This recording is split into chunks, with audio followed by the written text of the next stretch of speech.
I sat motionless in the corner of the living room, back straight, hands resting on my knees according to strict regulation, observing the crowd of relatives who were making noise like a broken market rather than a funeral. The lawyer had barely opened his mouth when my father stood up abruptly, cutting him off with a booming, domineering voice. The 3 properties in San Diego belong to my son. As for Olivia, the military has already raised her. She does not need and will not receive a single cent. Applause erupted, and my mother nodded in agreement. My throat tasted bitter. Not because of the lost money, but because of their naked cruelty. The pulse in my neck accelerated with rage, but my facial muscles remained in the frozen state forged through thousands of hours of duty. Ryan raised his wineglass toward me, his eyes full of the teasing look of a victor. He and this entire room had no idea, though, that Lieutenant Olivia Matthews did not come here to beg. I glanced at the metal briefcase locked tight at my feet, containing a truth that had lain dormant for 3 years, and wondered, how fast will their smiles fade when they realize that will is just a piece of scrap paper? The air in the Matthews estate in Pacific Beach was thick, suffocating under the scent of warm shrimp cocktail and cheap Chardonnay poured into expensive crystal flutes. 30 guests, mostly Ryan's drinking buddies and Dad's old business associates, were turning Grandma Margaret's wake into a networking mixer. No one mentioned her name. No one shared a memory of the woman who had built this family's fortune from a single delivery truck. They only whispered about property values and capital gains tax. I sat there, an alien in my service dress blues, a sharp black ink stain on their pastel canvas. Across the room, Ryan sat with his feet propped up on the mahogany coffee table, his arm draped around Brooke. Her acrylic nails, long and curved like the talons of a hawk, tapped against her glass as she giggled. I could hear Ryan's stage whisper cutting through the din. Just wait, babe. That Porsche 911 is going to be sitting in the garage by next week. The greed wasn't even masked anymore. It was naked, ugly, and breathing all the air in the room. Then came the full sentencing, amplifying the shock I had just felt. My father, Thomas Matthews, adjusted his tie, standing in the center of the room like a king addressing his subjects. He did not look at me. His gaze swept over my head as if I were a piece of invisible furniture. Ryan is the firstborn, he announced, his voice booming with a manufactured authority that he always mistook for leadership. He needs a solid foundation to build a family. He carries the Matthews name. He paused for dramatic effect, letting the silence hang heavy before twisting the knife he had already planted. As for Olivia, he gestured vaguely in my direction. She chose to leave this family to play soldier.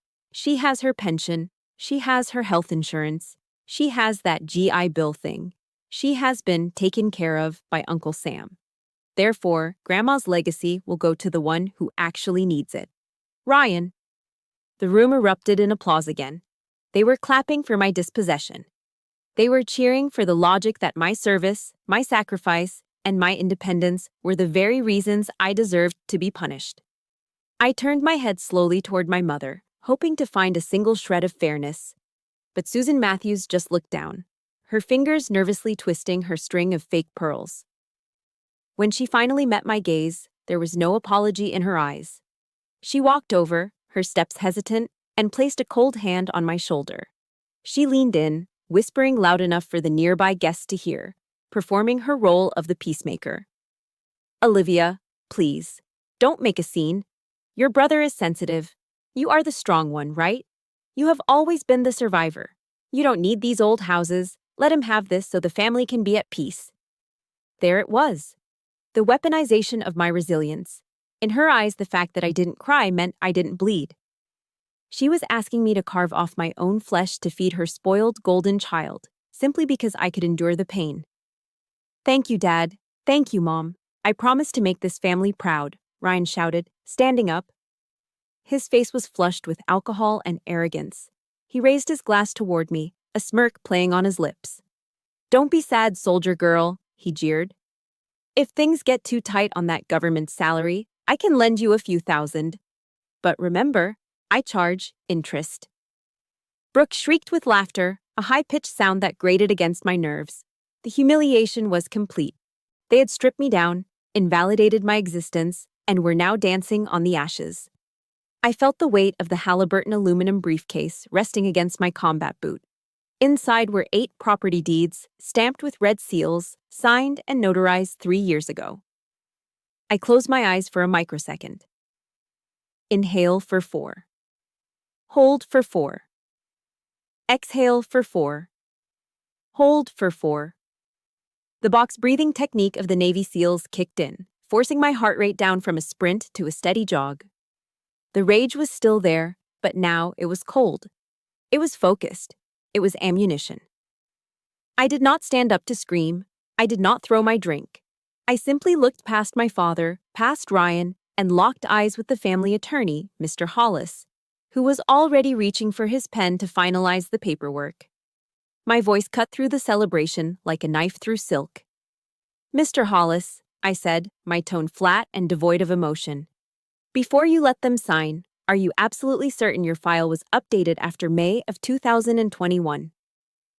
To understand why I didn't scream at the lawyer or throw my drink in my brother's face, you have to go back 15 years.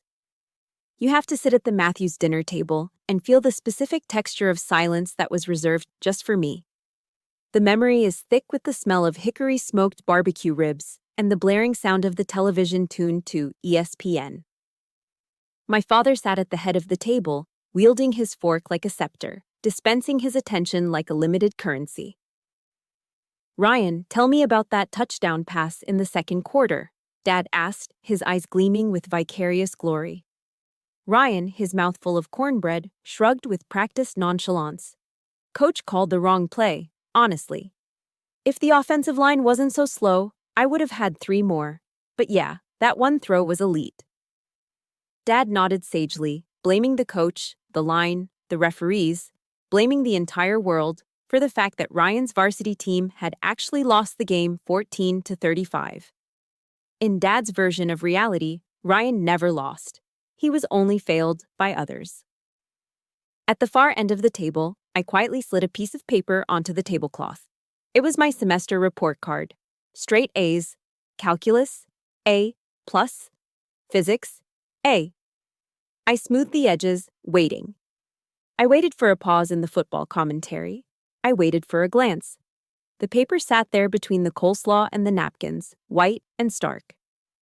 5 minutes passed, then 10. Finally, Dad looked in my direction. "Olivia," he grunted, pointing his knife at the empty platter. "We're out of ribs. Go check the kitchen and clear these plates while you are up." He hadn't even seen the paper, or maybe he had, and it simply didn't register as important. I was not a person to be celebrated. I was the staff. I was the ghost who washed the dishes while the real family discussed legacy. The invisible divide turned into a canyon during my junior year of high school. It was homecoming week. Ryan, then a senior, decided he needed a new look to impress the cheerleaders. I watched from the doorway of the master bedroom as Mom sat on the edge of the bed, her checkbook open. Ryan was holding up a garment bag containing an Italian wool suit. $800, Susan? Dad asked, raising an eyebrow, though he was already reaching for his wallet. "He needs to look the part, Tom," Mom insisted, smiling at her golden boy. "It's an investment in his confidence." She swiped the credit card without blinking. $800 for a night of dancing and spiked punch. Later that same week, I approached Mom in the kitchen. I had been researching colleges, aiming for the Ivy League or the Naval Academy. "Mom," I asked, my voice small, "I need to buy the advanced SAT prep books. The set is $50. Mom sighed, a long dramatic exhalation that sucked the air out of the room. She looked at me with a pained expression, as if I had just asked her to donate a kidney. "Olivia, honestly," she snapped, scrubbing a pot with aggressive force. "We are a little tight on cash right now. Can't you just borrow them from the library?" "Why are you always so demanding? You need to learn to be less selfish." Selfish. The word hung in the air. $800 for a suit Ryan would vomit on was an investment. $50 for my future was selfish. That afternoon, as Ryan drove off in Dad's brand new Ford Mustang to pick up his date, I put on my cousin's hand-me-down dress that was 2 sizes too big. I realized then that in the ledger of the Matthews family, Ryan was an asset and I was a liability. The final severance happened 3 years later. I came home, my heart hammering against my ribs, clutching a thick envelope. I got in, I said, placing the acceptance letter to the Navy officer candidate school on the coffee table. Dad glanced at it during a commercial break. Navy, huh? Well, that's good. Saves me tuition money. He turned back to the screen. It suits you, Olivia. The military is structured. You don't need to worry about being overly feminine there. You just follow orders. No congratulations. No hug. No, I'm proud of you. Just relief that I was off the payroll and a backhanded comment about my womanhood. When the day came to report to Newport, Rhode Island, I packed my single duffel bag. I stood in the foyer, waiting. I can't drive you to the bus station, honey, Mom called out from upstairs. Ryan chipped a tooth opening a beer bottle. I have to get him to the dentist. And I have a tea time at 10, Dad added, checking his watch. You can call an Uber, right? You're independent. I took a Greyhound bus. As the heavy diesel engine roared to life and the bus pulled away from the curb, I looked out the window at the empty sidewalk. I realized I wasn't leaving my family because I never really had one. Newport was cold, wet, and miserable. They called it Hell Week for a reason. I was crawling through freezing mud, my lungs burning, while a drill instructor screamed inches from my face, insulting my weakness, my form, my very existence. And for the first time in my life, I felt peace. It sounds insane, but it was true. When the sergeant yelled at me, he wasn't doing it because I was Olivia, the invisible daughter. He was doing it because my push-up form was wrong. It was objective. It was fair. One morning, during inspection, the instructor stopped at my bunk. He took a quarter and bounced it off my sheets. It sprang into the air. He checked the corners, perfect 45-degree angles. He looked me in the eye. Outstanding candidate. That single word fed a hunger I didn't know I had. I learned the creed of Jocko Willink. Discipline equals freedom. The military didn't break me. It forged me. It taught me that love isn't a scarce resource you have to beg for at the dinner table. Respect is earned through action. Every morning I made my bed, I was building a wall between me and the people who made me feel small. I became hard. I became sharp. I became a weapon. And weapons do not cry when they are cut out of a will. They reload. My suspicions didn't start at the funeral. They started 3 years ago, during a 96-hour Liberty Pass I took to visit Grandma Margaret. As soon as I unlocked the front door of the ancestral home in the suburbs, the smell hit me. It wasn't the scent of lavender and baking bread I remembered from childhood. It was the heavy, cloying odor of wet drywall and mildew. I found Grandma sitting in her favorite armchair, a knitted blanket pulled up to her chin despite the mild California autumn. In the corner of the living room, a plastic Home Depot bucket sat on the Persian rug. Drip, drip, drip. The sound was rhythmic and maddening, like a slow-ticking clock counting down the decay of the house. Grandma, I asked, my chest tightening, why is there a bucket in the living room? Why haven't you called a roofer? She smiled at me, but her eyes were cloudy, filled with a resignation that broke my heart. I told Ryan, sweetie. He handles the accounts now. He said the roof quotes are astronomical. He said the maintenance fund is running on fumes. He told me I just have to be patient and wait out one more rainy season. I looked at the water-stained ceiling, then at the bucket filled with murky brown water. Running on fumes? Grandma owned 8 rental properties in San Diego, one of the hottest real estate markets in the country. Those units had been fully occupied since the 1990s. The idea that there wasn't enough cash to fix a patch of roof wasn't just unlikely, it was mathematically impossible. That night, after Grandma took her medication and went to sleep, I didn't go to bed. I went to the mahogany desk in the study and found the ledger. I am a Supply Corps officer. My day job involves managing millions of dollars in military assets, tracking supply chains from factories in the Midwest to carrier strike groups in the Pacific. I know how to spot a discrepancy. In my world, if a single screw is missing, we stop the line until we find it. Ryan's bookkeeping wasn't just messy, it was a crime scene. There were no original receipts, only scribbled notes in the margins. I ran my finger down the columns. Plumbing repair, $3,500. Landscaping service, $2,200 per month. I snorted in the quiet room. $2,200? For what? The rental properties had gravel yards and succulents that required zero water. He was billing the estate for a landscaping crew that likely didn't exist. The next morning, the sound of a V6 twin-turbo engine shattered the quiet of the neighborhood. I looked out the window to see Ryan pulling into the driveway. He wasn't driving his old sedan. He was behind the wheel of a brand-new Ford F-150 Raptor. The truck was a beast, painted a glossy code orange, sitting on 37-inch tires. Sticker price? At least $75,000. He hopped out, wearing Oakley sunglasses and holding a venti Starbucks cup. He looked like the picture of health and wealth, a stark contrast to the grandmother shivering inside her damp house. "Hey, sis," he called out, spotting me on the porch. "Home on leave?" I pointed a finger at the truck. "Nice ride, Ryan. Where did the money come from? Dad said you were between jobs." Ryan shrugged, taking a long sip of his $7 coffee. "Crypto, Olivia. You wouldn't understand. I made some smart moves with Bitcoin. Anyway, don't nag me about the roof. Materials are insane right now. Supply chain issues, you know?" He used the buzzwords he heard on the news to cover his tracks. He lied to my face without blinking.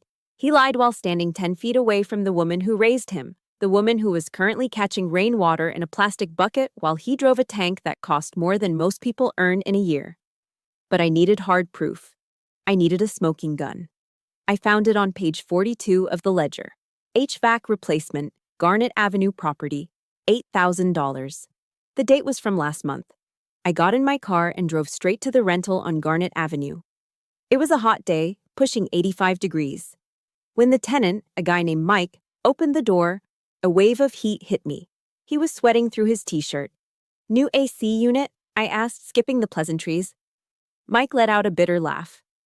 "Are you kidding me? The AC has been dead for 3 months. I've called Ryan a dozen times. He ghosted me. I'm literally drafting a lawsuit right now for breach of habitability." "Mind if I see the unit?" He led me to the side yard. There it was, a rusted, rattling metal box. I checked the serial number plate, manufactured in 1990. I took out my phone and snapped a photo of the rusted unit. Then I took a photo of the serial number. Ryan hadn't spent $8,000 on a new air conditioner. He had pocketed the money, likely for a down payment on that orange truck, and left a paying tenant to roast in the heat and his grandmother to rot in the damp. This wasn't just incompetence, it wasn't just golden child syndrome. This was elder abuse. This was fraud. This was a felony. If you are listening to this and your blood is boiling, I need you to do something for me right now. If you believe that stealing from your own grandmother is the lowest thing a human being can do, hit that like button. And if you want to see Ryan face justice, type the word karma in the comments below. Let me know I'm not fighting this alone. I walked back to my car, my hands shaking, not from fear, but from a cold, lethal rage. I looked at the photo of the rusted machine one last time. Ryan thought he was untouchable because he was the favorite son. He thought Dad would protect him. He thought Mom would make excuses for him. But he had never gone to war with a logistics officer. He didn't know that I wasn't just going to expose him, I was going to dismantle him. I drove back to Grandma's house that night through a torrential downpour. The thunder rattled the windows of my sedan like distant artillery fire, matching the storm brewing in my gut. I had the photos of the rusted air conditioner and the ledger pages tucked under my arm. When I entered the living room, Grandma was still in her chair, staring at the bucket of rainwater. I didn't sugarcoat it. I laid the photos on the tea table, spreading them out like a winning poker hand. "He's robbing you, Grandma," I said, my voice trembling with suppressed rage. "Ryan is bleeding the estate dry. Here is the proof." Grandma Margaret put on her reading glasses. Her hand shook as she picked up the photo of the 1990s HVAC unit. She didn't gasp. She didn't cry.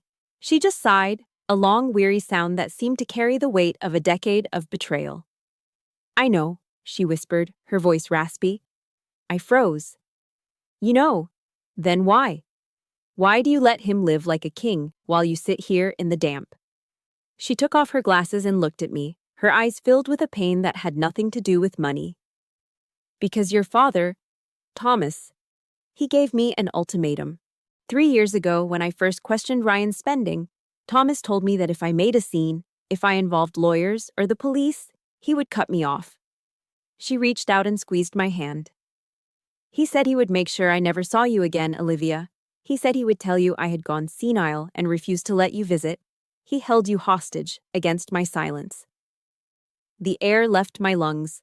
My father hadn't just enabled Ryan. He had weaponized his relationship with me to blackmail his own mother. He had monetized his access to his daughter to protect his son's theft. That was the moment the last thread of loyalty I felt for Thomas Matthews snapped. He wasn't my father anymore. He was a hostile combatant. Grandma Margaret straightened her back. The frailty seemed to evaporate, replaced by the steel of the woman who had run a logistics empire in the 80s. "Olivia," she said, her voice dropping an octave, commanding and sharp. "I am not going to let my husband's legacy be picked apart by vultures.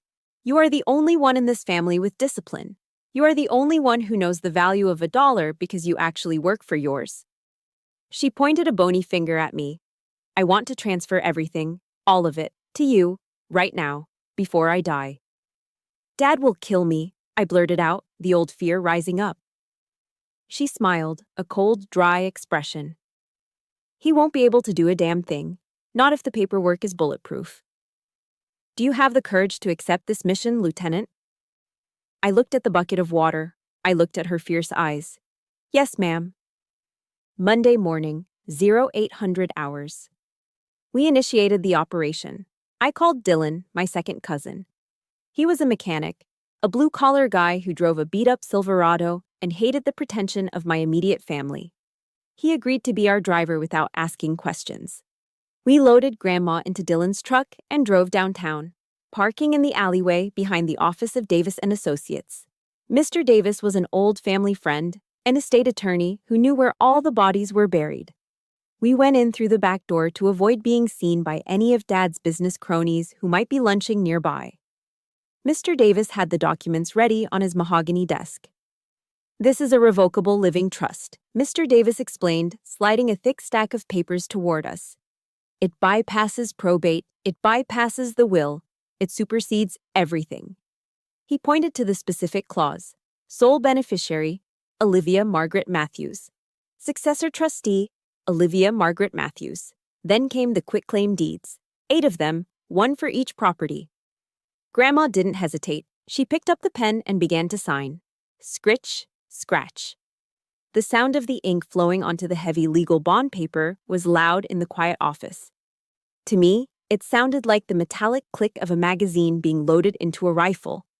With every signature, she was stripping Ryan of his power. With every stamp of the notary's seal, she was reclaiming her dignity. Pacific Beach House, signed. Garnet Avenue Rentals, signed. The Commercial Warehouse, signed. When the last document was notarized, Grandma looked at me. She looked tired, but her eyes were clear. "Listen to me, Olivia," she commanded, gripping my wrist with surprising strength. "This is the most important part." Radio silence. "Radio silence," I repeated. "From now until the day I'm in the ground, and even after that, until the very moment they try to take it, you say nothing. You let Ryan drive that truck. You let Thomas brag at the country club. You let them sleep soundly in their arrogance. You let them think they have won. Because when the enemy is comfortable, he is careless." I nodded, locking the strategy into my mind. "Understood." I walked out of that office carrying a secret worth millions of dollars. I went back to my unit. I deployed overseas. And for 3 agonizing years, I watched from a distance. I watched Ryan drain the bank accounts. I watched my parents fawn over him. I watched them treat me like a nuisance. I endured every insult, every snub, every condescending remark about my government salary. I held my tongue because I knew something they didn't. I knew that every dollar Ryan stole was just evidence building a case against him. I knew that the ground they were standing on didn't belong to them anymore. It belonged to the ghost in the back of the room. The soil on Grandma Margaret's grave wasn't even dry yet when the ambush happened. We had just returned from the cemetery. The black limousines were still idling in the driveway, and the guests were filtering into the living room for the wake. But before I could even take off my white gloves, my father gripped my elbow. His fingers dug into my arm with a force that was less like a hug and more like a handcuff. "Study. Now," he muttered, his voice low and tight. "Family meeting." I followed him into his home office. The room smelled of old leather and expensive cigar smoke, the scent of a club I was never allowed to join. Dad marched behind his massive oak desk and sat down, assuming the position of the judge. Mom sat in the guest chair, dabbing her dry eyes with a tissue. Ryan leaned against the bookshelf, crossing his ankles, looking like a tragic victim who had just been terribly inconvenienced by a death in the family. On the desk, sitting alone on the green blotter, was a single document. Dad didn't waste time with pleasantries. He slid the paper toward me along with his heavy black resin Mont Blanc pen. "Sign it, Olivia," he ordered. I looked down. The title at the top read, "Disclaimer of Interest." "What is this?" I asked, though I knew exactly what it was. "It is a formality," Dad said, waving his hand dismissively. "It states that you voluntarily waive any claim to your grandmother's estate. It streamlines the transfer of assets to Ryan." "We don't want to get courts and lawyers involved, do we? That gets messy. That gets expensive. We are a family. We handle things internally." They weren't asking me. They were commanding me to rob myself. Before I could respond, Mom started her performance. She reached out and touched my hand, her face crumpling into a mask of maternal concern. "Olivia, sweetheart, please look at your brother," she said, gesturing to the 36-year-old man who was currently checking his text messages. "Ryan needs stability. He's getting married to Brooke. He needs to provide. You are gone all the time on your deployments. You aren't here to manage properties." She took a breath, and then she delivered the blow that she had been saving for years. "Besides, honey," she said, her voice dropping to a conspiratorial whisper, "you are a woman. Eventually, you will get married. You will change your name. The assets, they really should stay with the Matthews name. Ryan is the only son. He carries the legacy. You understand, don't you?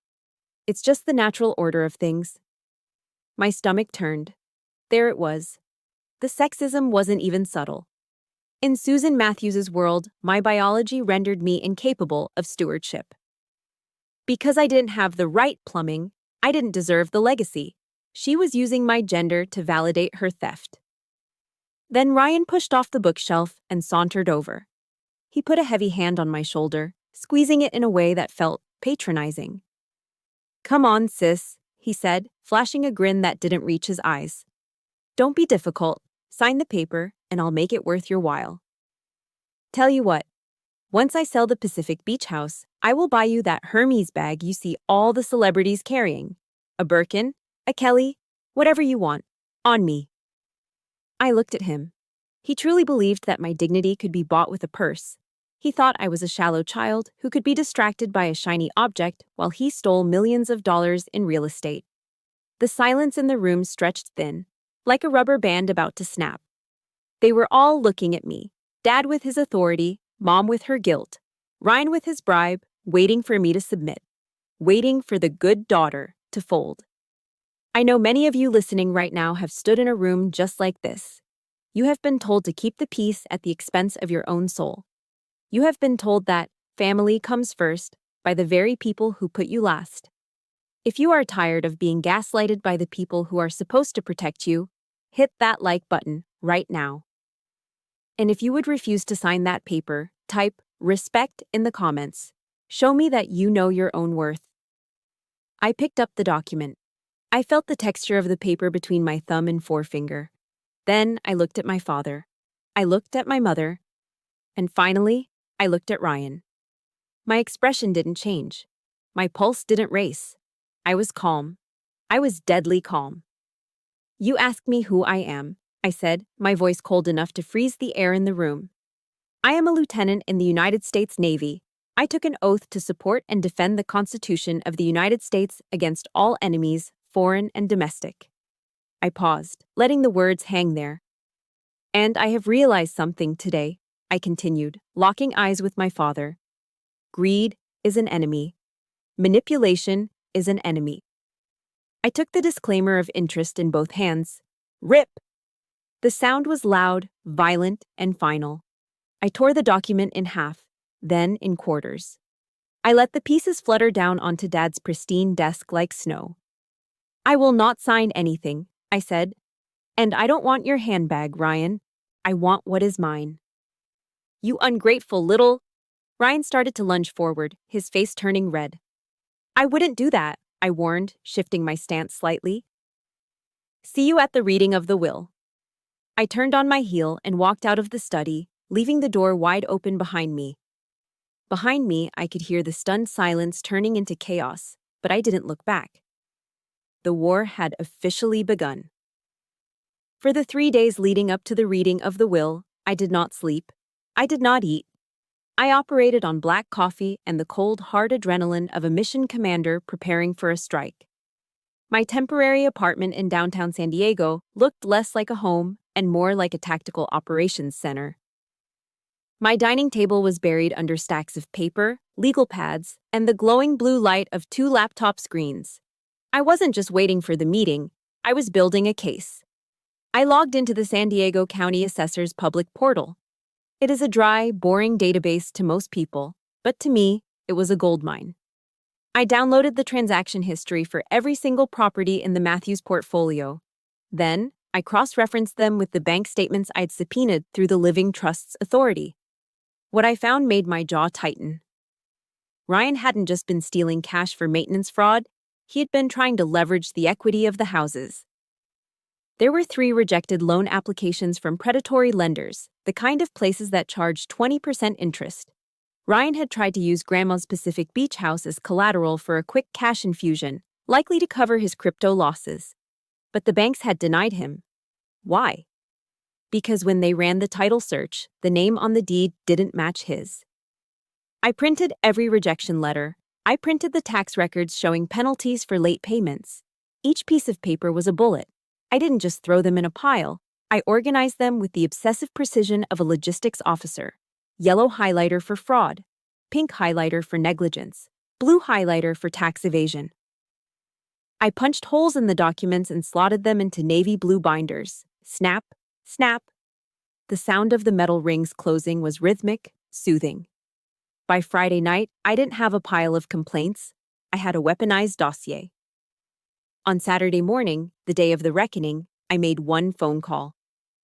Dylan, I said when my cousin picked up. Are you free this afternoon?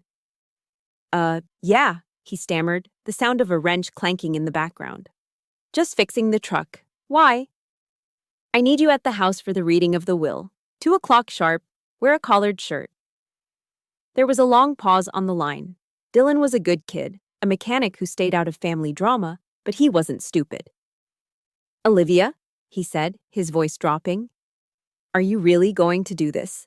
Uncle Thomas? He isn't looking good. His blood pressure is high. If you blow this up, he might have a heart attack. I looked at the stack of evidence on my table. I thought about the bucket of rainwater in Grandma's living room. I thought about the way Dad had blackmailed his own mother. He made his choice, Dylan, I said, my voice flat. He chose his side 3 years ago. Now, he has to face the consequences of that choice. I just need a witness, someone who isn't on his payroll. Will you be there? I'll be there, Dylan sighed. At 1300 hours, I began the ritual of suiting up. Most people would wear a black dress to a wake. They would wear something modest, blending in with the mourning crowd. But I wasn't going there to mourn. I was going there to preside over a court-martial. I opened my garment bag and pulled out my service dress blues. The fabric was heavy, immaculate, and lint-free. I stepped into the trousers, pulling them up and securing the waist. I buttoned the white shirt, ensuring the collar was starched stiff enough to cut glass. Then came the jacket. Double-breasted, gold buttons. I stood in front of the full-length mirror. I brushed my hair back, pulling it tight against my scalp, twisting it into a regulation bun that sat perfectly at the nape of my neck. Not a single strand was out of place. No softness. No femininity for them to mock. I pinned my ribbon rack to my left chest. The Navy Achievement Medal glinted under the bathroom lights. I had earned that for optimizing a vaccine supply chain during a global crisis, saving thousands of man-hours. My family called it government work. I called it competence. I looked at my reflection. The girl who used to beg for $50 for SAT books was gone. The woman staring back was Lieutenant Matthews. She represented honor, courage, and commitment. And she was about to bring the Uniform Code of Military Justice into her parents' living room. Before I left, I reached into my nightstand and pulled out the small leather-bound Bible Grandma Margaret had given me the day I commissioned. A bookmark was tucked into the pages. I opened it to Psalm 118, verse 22. I read the words aloud, a quiet incantation against the gaslighting I was about to face. The stone which the builders rejected has become the chief cornerstone. I closed the book and slipped it into my pocket. Finally, I reached down and picked up the Halliburton aluminum briefcase. It was heavy, cold, and indestructible. I placed the navy blue binders inside, nestling them next to the original trust documents. Click! Click! The sound of the latches locking echoed in the empty apartment like the racking of a shotgun slide. I checked my watch. Time to go. I picked up the case, walked out the door, and didn't look back. The silence was over. The hunter was coming home. My question about the file date hung in the air like the smoke from a fired pistol. Mr. Hollis blinked, his pen hovering over the signature line of the will. "Excuse me?" he stammered, his brow furrowing. "The file was last updated in 2018. Why would that matter?" I didn't answer him, not with words. I bent down and lifted the Halliburton aluminum briefcase. I set it onto the glass coffee table with a heavy metallic thud that silenced the room. With a deliberate sweep of my arm, I pushed the half-empty glasses of Chardonnay and the crystal flutes aside, clearing the battlefield. Click! Click! The sound of the latches snapping open was crisp and loud in the sudden quiet. I lifted the lid. Inside, the navy blue binders and the stack of legal documents sat organized with military precision. I reached in and pulled out the first document. I held it up high, letting the overhead chandelier illuminate the official red stamp of the San Diego County Clerk. "This," I said, my voice calm, steady, and terrifyingly flat, "is a grant deed for the Pacific Beach property." I dropped it onto the table in front of Mr. Hollis. Owner of record, Olivia Margaret Matthews. Date of recording, May 14, 2021, 3 years ago. I reached back into the case. "Here's the deed for the Garnet Avenue rentals. Transferred." I slapped it down. "Here's the warehouse on Miramar Road. Transferred." Slap. "Here's the family home we are standing in right now. Transferred." Slap. I looked at my father, who had turned a shade of gray I had never seen before. "The will you just read is worthless, Dad. Grandma didn't leave you the empire. She gave it to the only person she trusted not to burn it to the ground." The room erupted into murmurs. Mr. Hollis snatched the first deed, his hands trembling as he pulled a pair of reading glasses from his pocket. He scrutinized the seal. He checked the notary acknowledgement. Sweat began to bead on his forehead. "This, Thomas, this is authentic," the lawyer stuttered, looking up at my father with wide, panicked eyes. "The chain of title is clear. It was a transfer into a revocable living trust, and then a quitclaim to Olivia. It supersedes the will. The assets were not Margaret's to give when she died. They already belonged to Olivia. The empire my father thought he controlled, the legacy he had just handed to his golden boy, dissolved instantly. He collapsed back into his armchair, his mouth opening and closing like a fish out of water. The power he held over me, the money, the inheritance, the threat of exclusion, was gone. But Ryan wasn't ready to accept defeat. His face twisted into a mask of pure, ugly rage. The veins in his neck bulged as the reality of his destitution hit him. "You liar!" he screamed, spraying spit as he lunged toward the table. He swiped at the papers, sending them fluttering to the floor. You manipulated her. She was senile. She didn't know what she was signing. You forced her. He charged at me, his fist cocked back. I didn't flinch. I didn't step back. I dropped into a modified ready stance, feet shoulder-width apart, hands raised to guard my center line. I was a trained naval officer. He was a drunk frat boy in a suit. Don't touch me, Ryan, I warned, my voice dropping to a command register. She was crazy, Ryan yelled, looking around the room for support. Everyone knows Grandma was losing her mind. This is fraud. No, she wasn't. The voice came from the back of the room. Dylan, my cousin in his flannel shirt and work boots, stepped forward. He walked through the crowd of stunned guests until he stood next to me. I drove her to the lawyer's office, Ryan, Dylan said, his voice deep and steady. I sat there for 2 hours while she reviewed every single paragraph with Mr. Davis. She wasn't crazy. She was heartbroken. She told the lawyer exactly why she was doing it. She said she was doing it because you were stealing from her and Uncle Thomas was covering it up. A collective gasp went through the room. The guests, the business partners, the hangers-on. They all turned their eyes to Ryan and my father. The mask had slipped. They weren't the grieving family. They were the thieves.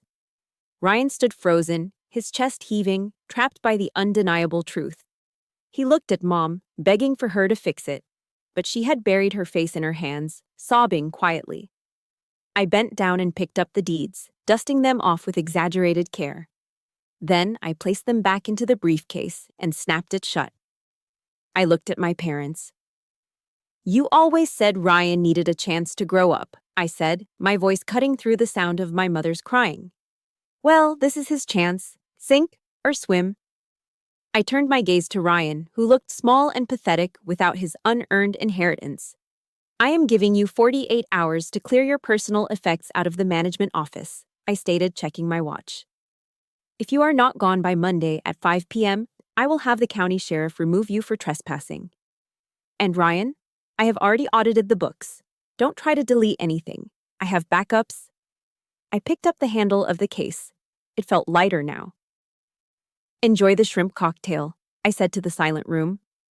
I turned and walked toward the front door, my boots clicking rhythmically on the hardwood floor, leaving the chaos behind me. On Monday morning, exactly 48 hours after the reading of the will, I arrived at the property management office. I did not come alone. I brought a San Diego County Sheriff's deputy with me for a civil standby. It is a standard procedure when you expect an eviction to turn volatile. And Ryan did not disappoint. The office, which used to be organized and clean under Grandma's watch, smelled like stale tequila and panic. Ryan was frantically shoving papers into a cardboard box. His eyes were bloodshot, his shirt untucked. When he saw me standing in the doorway with the uniformed officer, he didn't freeze. He exploded. You can't do this, he screamed, hurling a stapler across the room. It hit the drywall with a dull thud. I built this business. You drained this business, I corrected him, my voice calm. Officer, would you please ensure he only takes personal items? No hard drives, no files. Ryan let out a string of curses that would have made a sailor blush, but he stopped throwing things. He rushed to the desktop computer and started hammering on the keyboard. I knew exactly what he was doing. He was trying to format the drive. He was trying to erase the evidence of the landscaping kickbacks and the fake invoices. I walked over and unplugged the tower from the wall. Don't bother, I said. I cloned the drive remotely on Saturday night. Every deleted email, every altered spreadsheet, it is already on a server in the cloud. Ryan slumped into his chair, defeated by technology he didn't understand and a sister he had underestimated. Outside, the collapse of his facade continued with brutal efficiency. A tow truck was backing into the driveway. It wasn't just any tow truck. It was a repo man. The bank hadn't wasted time. Ryan hadn't made a payment on the Ford F-150 Raptor in 3 months. I watched through the window as the hook was attached to the bumper of the $70,000 truck. The code orange paint gleamed in the sun one last time before it was dragged away, leaving oil stains on the pavement. But the repo man was kind compared to Brooke. She arrived just as Ryan was being escorted out of the building with his box of desk toys. She wasn't there to comfort him. She had heard the news, probably from the text I sent to the tenants directing all future rent payments to the new trust account. She knew the gravy train had derailed. "You told me you owned those buildings," she shrieked, standing in the parking lot in her designer heels. "You told me you were a millionaire." "Babe, listen, it is just a legal mix-up," Ryan pleaded, reaching for her hand. She pulled back as if he were contagious. Then, she did something that made the sheriff look away in second-hand embarrassment. She pulled the diamond engagement ring off her finger. "I took this to the jeweler this morning to see what I could get for it," she yelled, throwing the ring at his chest. "It is cubic zirconia, Ryan. You proposed to me with a piece of glass." The ring bounced off his polo shirt and clattered onto the asphalt. Brooke didn't wait for an Uber. She got into her own car and peeled out of the lot, leaving Ryan standing there with nothing but a box of bobbleheads and a fake diamond in the dirt. My parents arrived 10 minutes too late to stop the carnage. They stood by their sedan, watching their golden boy sitting on the curb, weeping into his hands. They looked older, smaller. Mom looked at me, her eyes begging for mercy. "Olivia, please, we can fix this. We can take a loan against our house to help him pay back the estate." I shook my head slowly. "You can't, Mom." "Why not?" Dad asked, his voice trembling. "Because I checked the public records," I said, delivering the final blow. "You already took out a second mortgage on your house 6 months ago. You gave that money to Ryan to pay off his gambling debts, didn't you? You have no equity left. If you try to bail him out again, you will be homeless." They stood in stunned silence. The reality of their enabling had finally caught up with them. They had bet the farm on the wrong horse, and now the race was over. The worst part, however, wasn't the eviction or the breakup.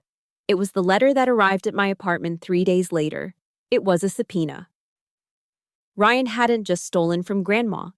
In his desperation to maintain his lifestyle, he had inflated his income on federal loan applications. He had claimed the rental income as his own.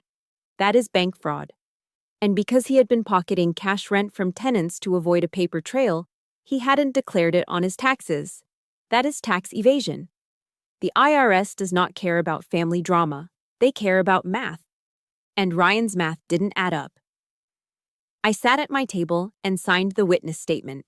I packed the navy blue binders, the ones containing the highlighted bank statements and the photos of the rusted air conditioner, into a shipping box addressed to the Internal Revenue Service Criminal Investigation Division. I wasn't doing this for revenge anymore. I was doing it because the law required it. But as I taped the box shut, I couldn't help but think, karma has a way of balancing the ledger. That night, I sat alone in my apartment. The adrenaline of the battle had faded, leaving behind a hollow ache in my chest.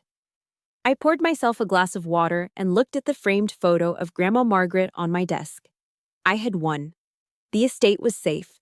The thief was facing federal prison. The enablers were facing bankruptcy. Justice had been served, cold and precise. But the silence in my apartment was deafening. My phone didn't ring. There were no angry texts from Ryan, no guilt-tripping voicemails from Mom. They had finally realized that I was unreachable. I was victorious, but I was also an orphan. I had living parents and a living brother, but the family I yearned for, the one that loved me unconditionally, had died long before Grandma Margaret. I took a sip of water and stared at the empty wall. It was a bitter drink, this freedom. But as I thought about the lies, the theft, and the gaslighting, I realized one thing. I would rather be lonely in the truth than warm in a house built on lies. With the parasites removed, the host began to heal. I treated the management of the Matthews estate not as a family hobby, but as a military operation.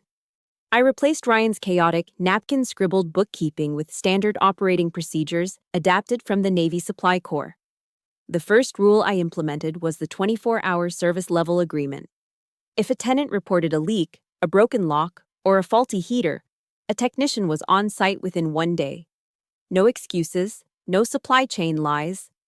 I fired every single one of Ryan's shady handyman friends, the ones who charged triple for labor and showed up drunk at noon.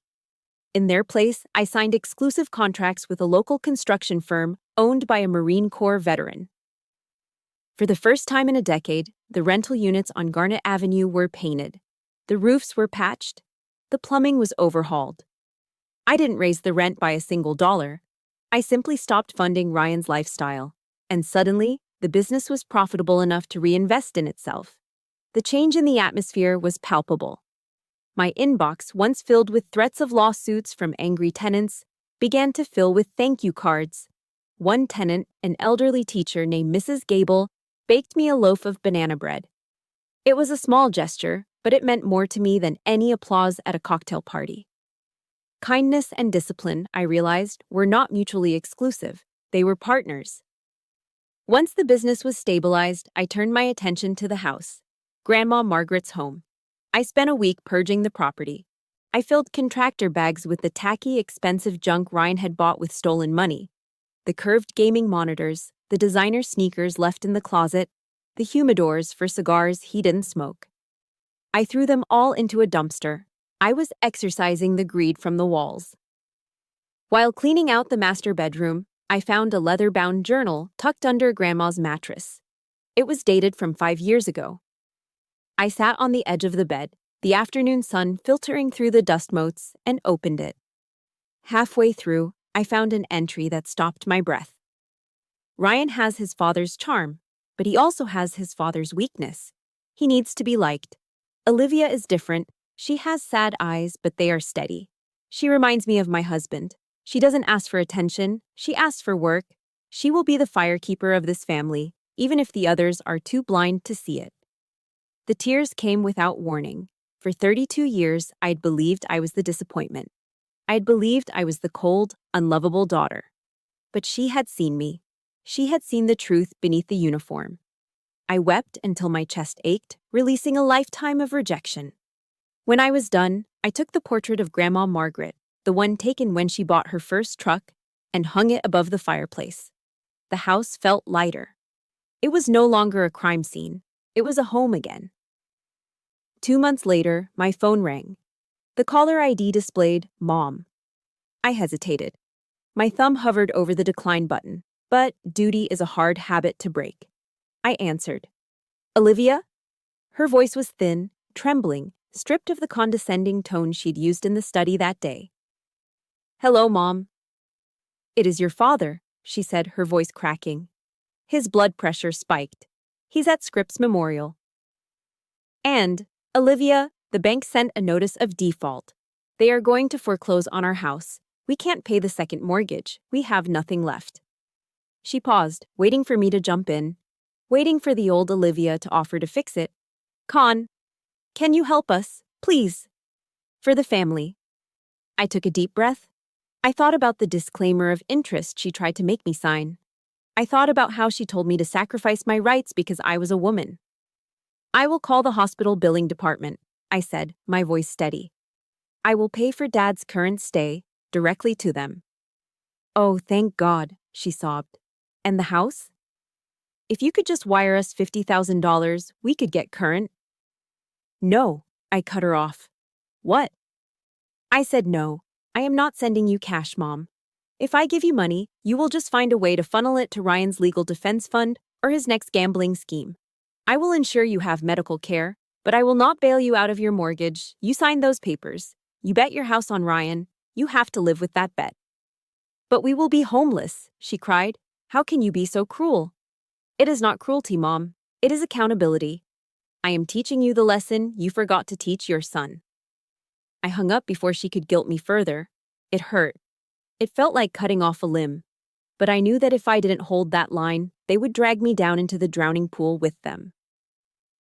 November arrived, bringing with it the cool coastal breeze. On Thanksgiving Day, I did not go to my parents' house. There was no shrimp cocktail. There were no pretenses. I hosted dinner at Grandma's house. The table was set with her good china. The air smelled of roasting turkey, sage stuffing, and wood smoke from the fireplace.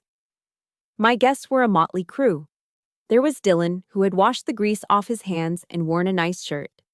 There was Mrs. Gable from the rental unit. There were 2 of my fellow supply officers who didn't have family in town. And there was the contractor, the Marine veteran, who brought a pumpkin pie. We weren't bound by blood. We were bound by respect. I stood at the head of the table, the seat my father used to occupy like a tyrant. I raised my glass. To Margaret, I said. To Margaret, everyone echoed warmly. I looked around the table at the smiling faces. There was no tension. No one was trying to manipulate me. No one was judging my gender or my salary. I realized then that I had spent my whole life trying to earn a seat at a table where I was never wanted, when all along I had the power to build my own table. I had found my tribe. And for the first time in my life, on this Thanksgiving, I was truly thankful. 3 months after the dust settled, my father asked to meet me. He didn't choose the country club or the steakhouse where he used to hold court with his business partners. He chose a small retro diner off the Pacific Coast Highway, a place where the coffee is served in thick white mugs and the menus are laminated. I arrived 10 minutes early, a habit I would never break. I watched from the booth as his car pulled into the lot. He wasn't driving his luxury sedan anymore. He was behind the wheel of a 10-year-old Toyota Camry, its bumper dented, the paint fading under the California sun. When he walked in, I almost didn't recognize him. The man who had commanded the room at the funeral with his booming voice and tailored suit was gone. In his place was a man who looked 10 years older, his shoulders slumped in a polo shirt that hung loosely on his frame. He sat down opposite me. He didn't look me in the eye. He stared at his black coffee, his hands trembling slightly as he reached for the sugar packets. Ryan is facing trial next month, he said, his voice quiet, lacking its old resonance. He refuses to speak to us. He says it is our fault. He says we spoiled him so much he never learned how to survive. Dad let out a short, bitter laugh. And he is right. I stayed silent, letting him find his words. I was blind, Olivia, he whispered, finally looking up. His eyes were red-rimmed. I was so obsessed with the idea of the firstborn son, with the image of the Matthews name carried on by a man, that I couldn't see what was right in front of me. I had a diamond in my hand, and I threw it away to chase a piece of glass. It was the first time in 32 years that Thomas Matthews had admitted he was wrong. I looked at him across the Formica table. I waited for the anger to rise, for the old resentment to flare up, but it didn't come. Instead, I felt a strange, heavy pity. He had spent his life building a shrine to his ego, and now he was sitting in the rubble. I forgive you, Dad, I said softly. His head snapped up, surprise washing over his face. He looked like he expected me to scream, to gloat, to twist the knife. I am not doing it for you, I continued, my voice steady. I am doing it because I refuse to carry the weight of hating you for the rest of my life. That is a heavy pack to ruck, and I am setting it down. I leaned forward, establishing the perimeter of our new relationship. But forgiveness is not amnesia. I will ensure the trust pays for your medical bills. I will ensure you and Mom have a roof over your heads. But you will never again have a say in my life. You will never advise me on the business. And you will never, ever try to manipulate me again. Those are the terms. He nodded slowly, a single tear tracking through the stubble on his cheek. It was a sad compromise, but it was a fair one. I left the diner before the lunch rush. I had work to do. That afternoon, I met with Mr. Davis to finalize the newest amendment to the Matthews Family Trust. We weren't buying more properties. We were investing in people. Are you sure about this percentage, Olivia? Mr. Davis asked, tapping his pen on the draft. 20% of gross profits is a significant amount. I am sure, I replied. We established the Margaret Matthews Scholarship Fund. But it wasn't for everyone. It was specifically designated for the children of active-duty Navy petty officers, the enlisted men and women who work the hardest and get paid the least. I wanted to make sure that no 18-year-old girl would ever have to beg her parents for $50 to buy SAT books. I wanted to ensure that if a child had the drive to succeed, money would never be the barrier that stopped them. Grandma's legacy wouldn't just be a portfolio of stucco apartment buildings. It would be a ladder for the next generation to climb. That evening, I stood on the balcony of the Pacific Beach House. The sun was setting over the ocean, painting the sky in shades of bruised purple and fiery orange. For the first time since I enlisted, my hair wasn't pulled back in a tight regulation bun. It was down, loose, whipping wildly in the salt breeze. I took a deep breath, tasting the salt air, feeling the vibration of the crashing waves in my chest. I reached into my pocket and touched the small leather Bible. I didn't need to open it to know the verse. It was etched into my bones now. The stone which the builders rejected has become the chief cornerstone. I smiled. They had rejected me. They had tried to bury me. But they didn't know that I was a seed, not a corpse. The pressure they applied didn't crush me. It condensed me. It turned the coal into a diamond. I turned my back to the dark house and looked out at the horizon. The night was coming, but inside of me, the long, cold winter was finally over. It was morning. The most expensive lesson I learned wasn't about real estate or living trusts. It was about self-worth. For years, I waited for an apology that was never going to come. I thought if I just achieved enough, served enough, or endured enough, my family would finally see my value. But here is the truth. You cannot dry the ink on a story that someone else is writing for you. You have to grab the pen. If you are the black sheep or the scapegoat, stop trying to dye your wool white to please people who are committed to misunderstanding you. Don't wait for a seat at a toxic table. Go build your own. Thank you for standing watch with me until the very end. I know many of you listening right now are fighting your own silent battles, gathering your own evidence, and holding the line against injustice. I want to hear from you. Have you ever had to cut ties to save your sanity? Or are you still planning your exit strategy? Type the word stone in the comments below if you are ready to become the cornerstone of your own life. And if this story gave you strength, please subscribe and share this with someone who needs to hear it. Remember, you are never alone. You are part of this tribe now. Dismissed.